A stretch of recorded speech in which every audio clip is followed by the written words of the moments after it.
أعوذ بالله من الشيطان الرجيم. بسم الله الرحمن الرحيم. والذين يؤمنون بما أنزل إليك وما أنزل من قبلك وبالآخرة هم يوقنون أولئك على هدى من ربهم وأولئك هم المفلحون. إن الذين كفروا سواء عليهم أأنذرتهم أم لم تنذرهم لا يؤمنون. والذين يؤمنون بما أنزل إليك وما أنزل من قبلك وبالآخرة هم يوقنون. اور وہ ایمان لاتے ہیں اس پر جو تمہاری طرف نازل کیا اور جو تم سے پہلے نازل کیا، اور وہ آخرت پر یقین رکھتے ہیں۔ والذین یؤمنون بما انزل الیک، اور وہ ایمان لاتے ہیں اس پر جو تمہاری طرف نازل کیا۔ اس کی تفسیر میں ہے، اس آیت میں اہل کتاب کے وہ مومنین مراد ہیں جو اپنی کتاب پر اور تمام پچھلی آسمانی کتابوں پر اور انبیاء علیہم الصلوۃ والسلام پر نازل ہونے والی وحیوں پر ایمان لائے اور قرآن پاک پر بھی ایمان لائے۔ اس آیت میں ما انزل الیک سے تمام قرآن پاک اور پوری شریعت مراد ہے۔ اللہ تعالیٰ کی کتابوں وغیرہ پر ایمان لانے کا شرعی حکم یاد رکھیں کہ جس طرح قرآن پاک پر ایمان لانا مکلف پر فرض ہے، اسی طرح پہلی کتابوں پر ایمان لانا بھی ضروری ہے جو گزشتہ انبیاء کرام علیہم الصلوۃ والسلام پر نازل ہوئیں۔ البتہ ان کے جو احکام ہماری شریعت میں منسوخ ہو گئے ان پر عمل درست نہیں، مگر پھر بھی ایمان ضروری ہے۔ مثلا پچھلی کئی شریعتوں میں بیت المقدس قبلہ تھا، لہذا اس پر ایمان لانا تو ہمارے لیے ضروری ہے، مگر عمل یعنی نماز میں بیت المقدس کی طرف منہ کرنا جائز نہیں، یہ حکم منسوخ ہو چکا۔ نیز یہ بھی یاد رکھیں کہ قرآن کریم سے پہلے جو کچھ اللہ تعالیٰ نے اپنے انبیاء علیہ الصلوۃ والسلام پر نازل فرمایا، ان سب پر ایمان لانا فرض عین ہے، یعنی یہ اعتقاد رکھا جائے کہ اللہ تعالیٰ نے گزشتہ انبیاء علیہ الصلوۃ والسلام پر کتابیں نازل فرمائیں اور ان میں جو کچھ بیان فرمایا سب حق ہے۔ قرآن شریف پر یوں ایمان رکھنا فرض ہے کہ ہمارے پاس جو موجود ہے اس کا ایک ایک لفظ اللہ تعالیٰ کی طرف سے ہے اور برحق ہے۔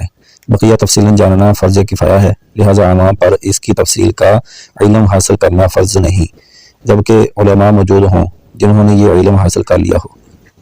وبالآخرۃ ہم یوقنون، اور وہ آخرت پر یقین رکھتے ہیں۔ اس کی تفسیر میں ہے، یعنی متقی لوگ قیامت پر اور جو کچھ اس میں جزا و سزا حساب وغیرہ ہے سب پر ایسا یقین رکھتے ہیں کہ اس میں انہیں ذرا بھی شک و شبہ نہیں۔ اس میں اس بات کی طرف بھی اشارہ ہے کہ یہودیوں اور عیسائیوں کا آخرت کے متعلق عقیدہ درست نہیں، کیونکہ ان میں سے ہر ایک یہ عقیدہ تھا کہ ان کے علاوہ کوئی بھی جنت میں داخل نہ ہوگا، جیسا سورہ بقرہ آیت نمبر 111 میں ہے، اور خصوصاً یہودیوں کا عقیدہ تھا کہ ہم اگر جہنم میں گئے تو چند دن کے لیے ہی جائیں گے، اس کے بعد سیدھے جنت میں، جیسا کہ سورہ بقرہ آیت نمبر 80 میں ہے۔ اسی طرح کے فاسد و من گھڑت خیالات جب ذہن میں جم جاتے ہیں تو پھر ان کی اصلاح بہت مشکل ہو جاتی ہے۔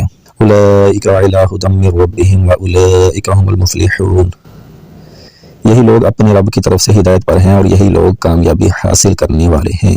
ہم المفلحون، وہی فلاح پانے والے ہیں۔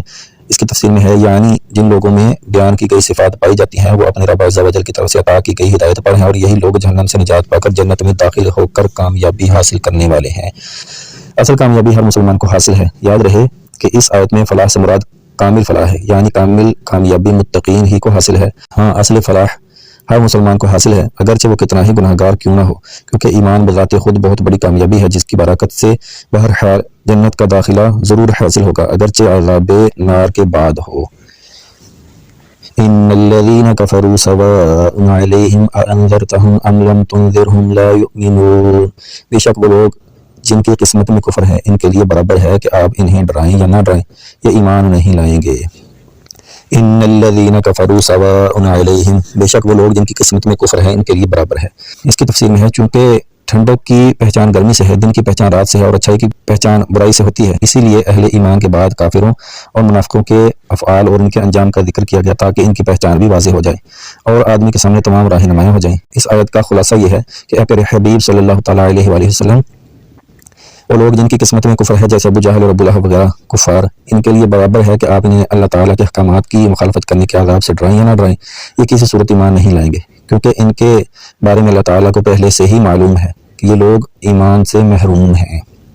کفر کی تعریف اور ازلی کافروں کو تبلیغ کرنے کا حکم دینے کی وجہ، یہاں دو باتیں ذہن نشین رکھیں۔ نمبر 1، ضروریات دین میں سے کسی چیز کا انکار یا تحقیر و استہزاء کرنا کفر ہے، اور ضروریات دین اسلام کے وہ احکام ہیں جن کو ہر خاص و عام جانتے ہوں، جیسے اللہ تعالیٰ کی وحدانیت، انبیاء کرام علیہم الصلوۃ کی نبوت، نماز، روزے، حج، جنت، دوزخ، قیامت میں اٹھایا جانا وغیرہ۔ عوام سے مراد وہ مسلمان ہیں جو علماء کے طبقہ میں شمار نہ کیے جاتے ہوں مگر علماء کی صحبت میں بیٹھنے والے ہوں اور علمی مسائل کا ذوق رکھتے ہوں۔ اس سے وہ لوگ مراد نہیں جو دور دراز جنگلوں پہاڑوں میں رہنے والے ہوں، انہیں صحیح کلمہ پڑھنا بھی نہ آتا ہو، کہ ایسے لوگوں کا ضروریات دین سے ناواقف ہونا اس دینی ضروری کو غیر ضروری نہ کر دے گا۔ البتہ ایسے لوگوں کے مسلمان ہونے کے لیے یہ بات ضروری ہے کہ وہ ضروریات دین کا انکار کرنے والے نہ ہوں اور یہ عقیدہ رکھتے ہوں کہ اسلام میں جو کچھ ہے حق ہے اور ان سب پر اجمالاً ایمان لائے ہوں۔ نمبر 2، ایمان سے محروم کفار کے بارے میں معلوم ہونے کے باوجود انہیں تبلیغ کرنے کا حکم اس لیے دیا گیا تاکہ ان پر حجت پوری ہو جائے اور قیامت کے دن ان کے لیے کوئی عذر باقی نہ رہے۔ اللہ تعالیٰ ارشاد فرماتا ہے، رسلا مبشرین ومنذرین لئلا یکون للناس علی اللہ حجۃ بعد الرسل وکان اللہ عزیزا حکیما۔ ترجمہ کنز العرفان۔ ہم نے رسول خوشخبری دیتے اور ڈر سناتے بھیجے تاکہ رسولوں کو بھیجنے کے بعد اللہ کے یہاں لوگوں کے لیے کوئی عذر باقی نہ رہے، اور اللہ زبردست ہے، حکمت والا ہے۔ اور ارشاد فرمایا، وَلَوْ أَنَّا أَهْلَكْنَاهُمْ بِعَذَابٍ مِّن قَبْلِهِ لَقَالُوا رَبَّنَا لَوْلَا أَرْسَلْتَ إِلَيْنَا رَسُولًا فَنَتَّبِعَ آيَاتِكَ مِن قَبْلِ أَن نَّذِلَّ وَنُخْزَىٰ۔ ترجمہ کنز العرفان۔ اور اگر ہم انہیں رسول کے آنے سے پہلے کسی عذاب سے ہلاک کر دیتے تو ضرور کہتے، اے ہمارے رب، تو نے ہماری طرف کوئی رسول کیوں نہ بھیجا کہ ہم ذلیل و رسوا ہونے سے پہلے تیری آیتوں کی پیروی کرتے۔ انہیں تبلیغ کرنے سے ایک فائدہ یہ بھی حاصل ہوا کہ وہ اگرچہ ایمان نہیں لائے لیکن حضور نور صلی اللہ تعالیٰ علیہ وآلہ وسلم کو انہیں تبلیغ کرنے کا ثواب ضرور ملے گا۔